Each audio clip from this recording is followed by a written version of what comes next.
I've given you a couple of teases throughout the show about the conversation that we're about to have. An award has been given. It's the first time. This is the inaugural version of that award being given, and it was someone from our province that won it. So it's the Canadian Constitution Foundation. They've established the new Cartier-Macdonald Award. So the idea is they want to honor Canadians who have shown outstanding leadership in defending constitutional freedoms. So people whose work has made a meaningful impact on protecting rights, upholding the rule of law. And we're lucky to have with us today the inaugural recipient of this award, former Saskatchewan Attorney General, former Minister of Justice, Bronwyn Eyre. And Bronwyn joins us by phone. Congratulations. This is great news. Well, thank you, Evan. It's great to be here. So the award, it was actually just presented here in the last week, correct? That's right, in Toronto last week. So tell me what that means to you. Like, we'll get into the award and what they're hoping to accomplish with it, but this sort of recognition, this isn't just job well done. This is talking about constitutional freedoms. What does that mean to you? Well, it's a great honor. I mean, and starting with the two namesakes of the award. I mean, let's be honest. John A.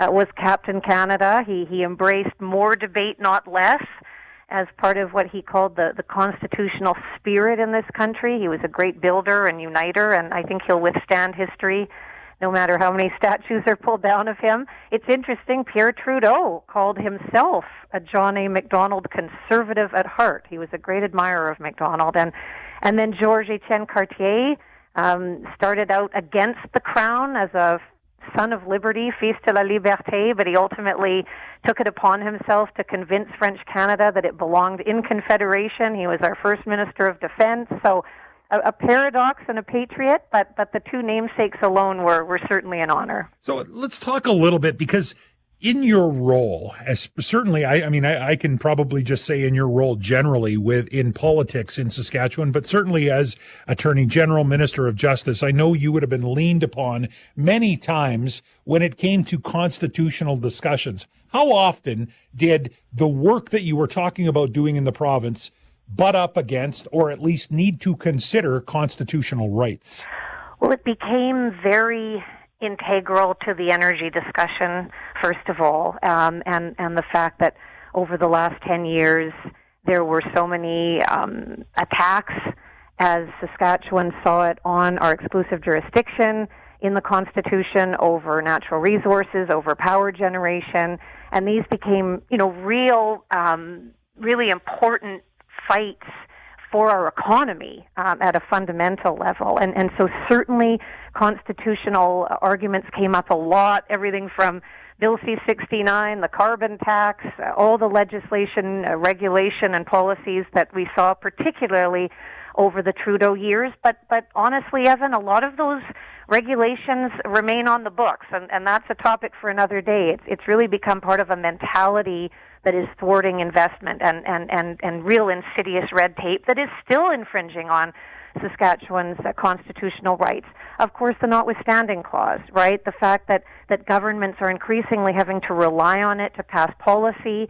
We've done it in Saskatchewan, but it's happening across the country, and there's a big case coming up at the Supreme Court on whether courts can weigh in on the notwithstanding clause and analyze things and issue declaratory statements on legislation, even when it's been invoked by a government. And that's, very controversial and really quite political. And I think, one of the things that I talked about to the crowd last week in Toronto was the increased politicization of the courts, and how, that is perception, but it is also reality.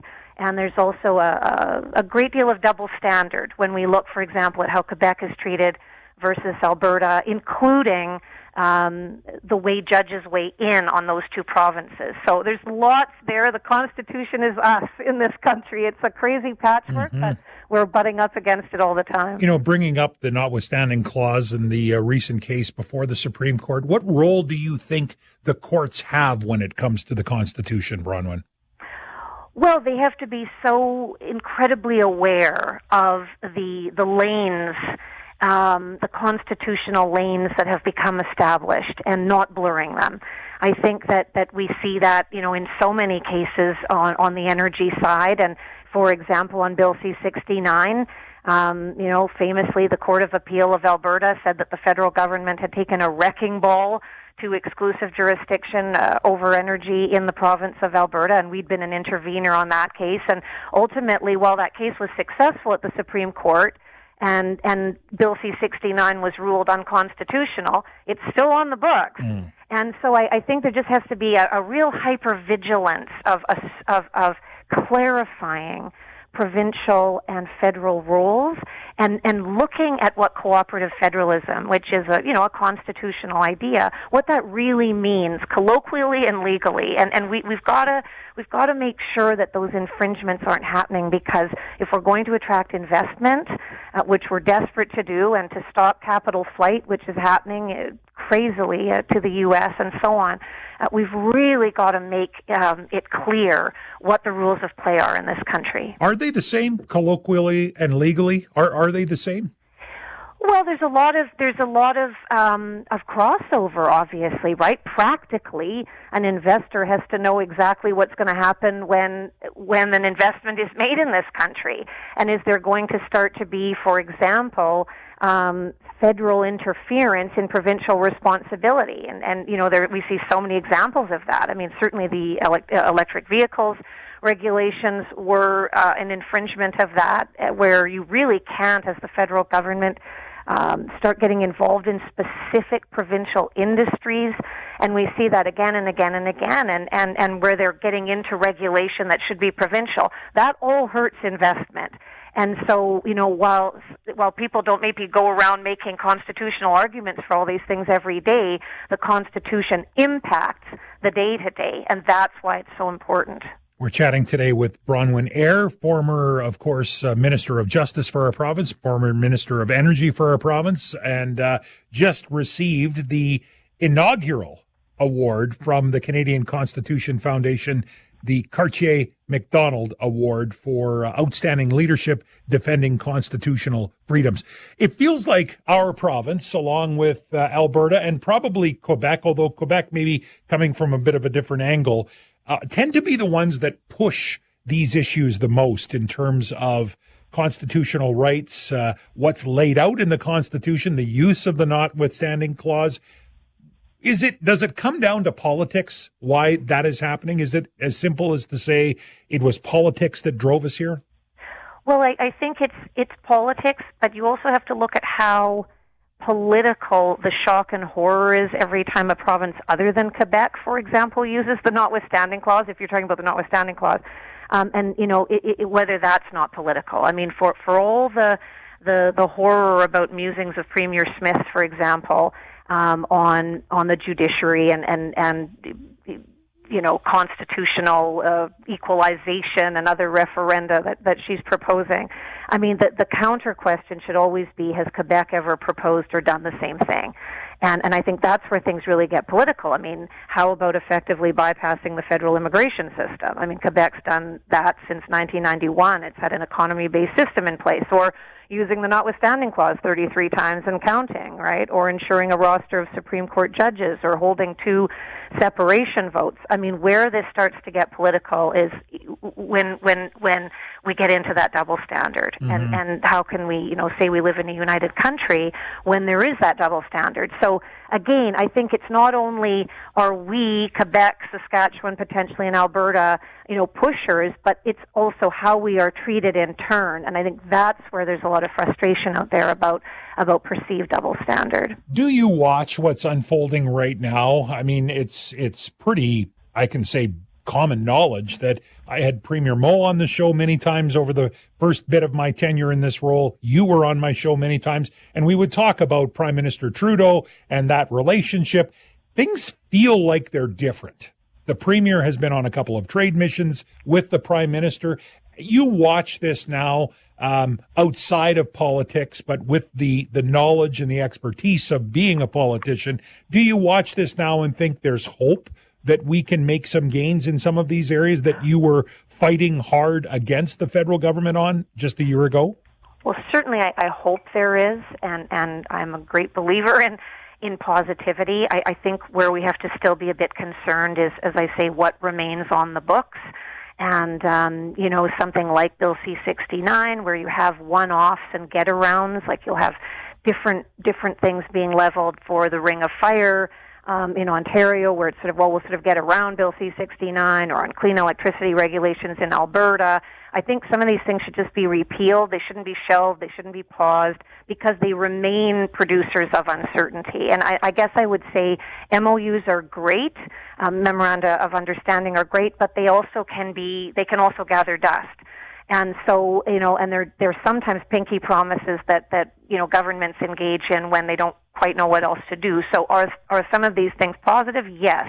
But we have to also look very objectively at what things remain on the books, and what destructive regulations remain on the books, and where that could lead us.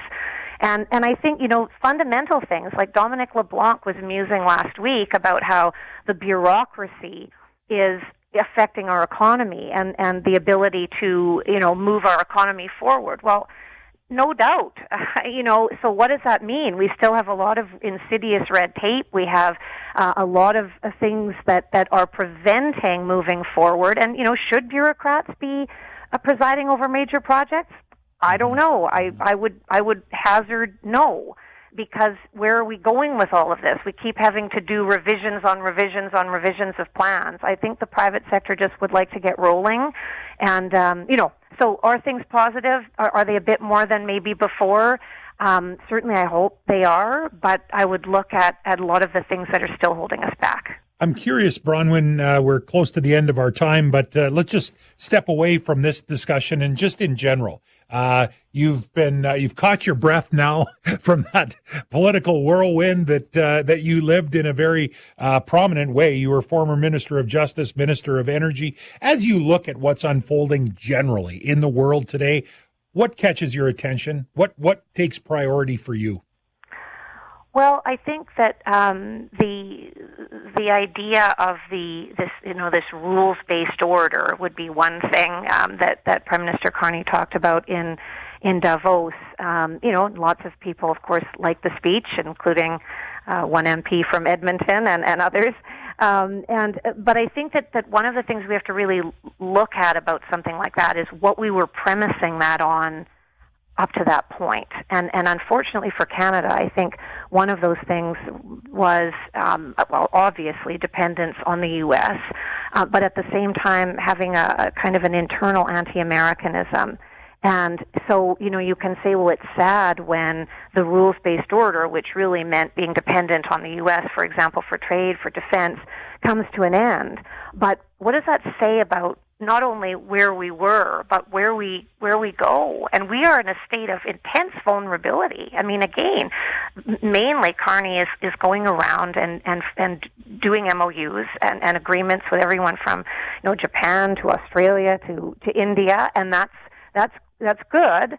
But what tangibly comes out of these things, and how far back are we? How far back have we put ourselves as a country based on the decisions we've made? And you can't dwell on those things forever, but you do have to move forward, and out of that mentality of bureaucracy rules.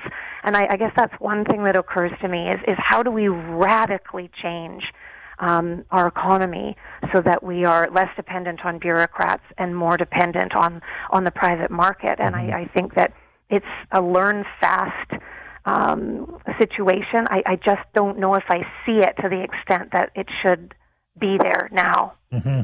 Always appreciate our chats. Bronwyn, thank you so much for giving us some time, and congrats again on this great award and honor. Well deserved. Thank you very much, Evan.